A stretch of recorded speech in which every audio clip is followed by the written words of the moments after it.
há pequenos aspectos que às vezes são grandes aspectos numa linguagem de programação e que por vezes não são referidos, mas que eu vou referir aqui no caso concreto das funções.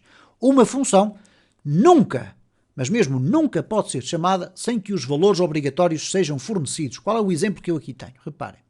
Se eu tiver uma função que tem o parâmetro a e b, eu não posso chamar a função desta forma. E reparem que o próprio Visual Studio Code está-me a apresentar aqui um erro de IntelliSense.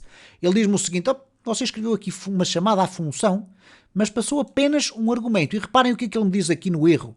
Ele diz que expected two arguments. E só foi encontrado um, isto é, são expectáveis 2 argumentos, mas na prática só foi encontrado um. Então isto não é correto, isto é errado. E porquê? Porque só foi fornecido o valor do A. Bom, o que é que vai acontecer se vocês executarem um código de programação, mesmo com outras implementações cá para baixo, que já iremos falar? O que vai acontecer na prática é isto. Mesmo no PHP 8 vocês vão ter um erro, dizendo que foi apanhado uma contagem de argumentos errada, poucos argumentos para a função 1. Foi passado apenas 1, ok? Quando são esperados exatamente 2. E isto tem a ver, obviamente, com a assinatura da nossa função, porque se tivéssemos aqui um parâmetro opcional, b igual a 10, isto já deixaria de ser um erro, porque eu passo o valor do a e depois tenho o valor do b. Bom, mas o que é que eu quero referir aqui? É que existe uma certa plasticidade, e reparem que eu agora comentei aqui este código, para que não tenhamos aqui o erro. Porquê?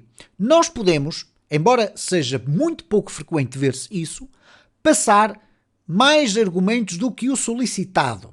Então reparem o seguinte, eu posso ter aqui uma outra função, ok? Que eu utilizei aqui com uma metodologia de escrita de camel case, poderia escrevê-la também desta forma, que é com o snake case, mas vamos deixar ficar assim. E reparem o que é que aconteceu aqui. Ela recebe apenas um argumento.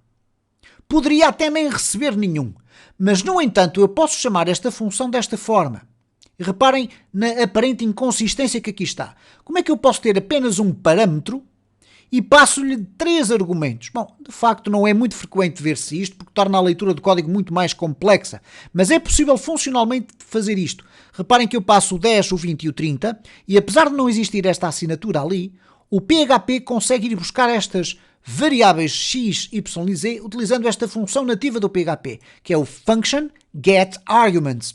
Isto é, se eu quiser ir buscar o argumento de posição 0, de 1 e de 2, eu estou a dizer basicamente o quê? Que o x vai ser igual ao primeiro argumento passado, o y será igual ao segundo e o z será igual ao terceiro, obviamente, percebendo que aqui estamos a falar de índices de base 0. E depois, quando eu faço a apresentação destes valores, não vou ter qualquer erro, ok?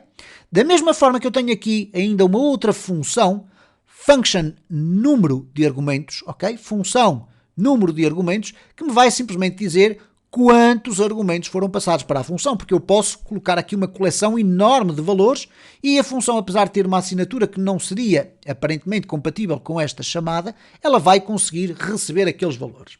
É a mesma coisa que nós estarmos à espera de um convidado para a nossa festa, mas de repente abrimos a porta e aparecem 10 convidados. Nós não vamos deixar 9 lá fora na rua, vamos deixá-los entrar todos e depois vamos tratar deles.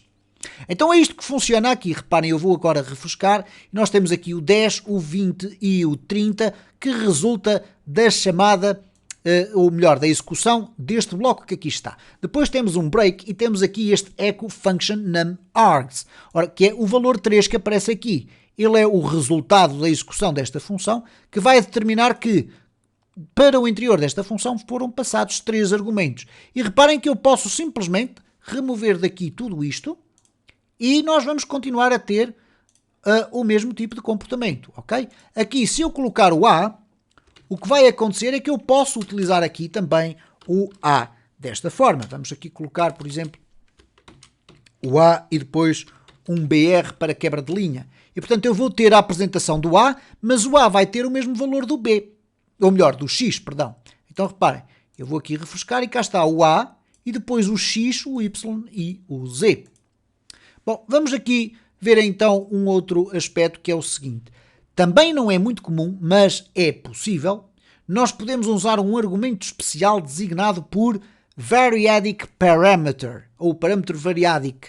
Okay? Não há uma tradução para português desta expressão variadic parameter, em que eu coloco na assinatura da minha função o seu nome, e neste caso eu utilizei aqui o snake case, é mais fácil de ler, pessoalmente é uma preferência minha, e depois definimos o argumento, ou neste caso eu dei-lhe mesmo o nome específico de argumentos, poderia chamar-se A ou B, ou X, ou o que vocês quiserem, mas com um prefixo que é o chamado elipse, isto é, os 3 pontos, as reticências.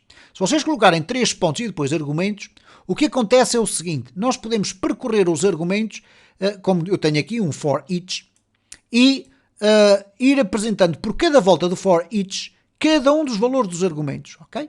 Então nós temos aqui um eco de V e um break. Então se a minha função tiver 10, 20, 30, 40, 50, não interessa, o que acontece aqui é que todos estes valores são assumidos por estes argumentos, e a cada volta que eu vou fazendo, ele vai descarregando para a variável B os valores que foram aqui sendo passados. Este é apenas um exemplo de algo que não é muito frequentemente visto no código de programação de PHP, porque, mais uma vez, volto a referir, torna a leitura do código mais complexa, mas, de facto, esta execução acaba por resultar nisto que eu aqui tenho, o 10, o 20, o 30, o 40 e o 50, porque foram os valores que eu passei. Se eu colocar aqui 60, 70, 80, e reparem que eu coloquei aqui com espaço, mas não é obrigatório, vocês podem colocar aqui sem espaço, o que vai acontecer então é que os valores vão continuar a ser apresentados. Se eu tentar agora formatar aqui o meu documento, vocês vão reparar é que o sistema foi interpretar as PSRs, isto é, as PHP Standard Recommendations, e ele recomenda que os valores dentro dos parâmetros sejam, ou nos argumentos aqui da chamada função, sejam separados por um espaço a seguir à vírgula. Torna a leitura bastante mais fácil e é, obviamente, um conselho que eu vos dou, é colocar em espaçamentos. Não se preocupem se o fecheiro vai ficar ligeiramente maior ou menor, o que interessa é que vocês consigam ler mais facilmente o vosso código.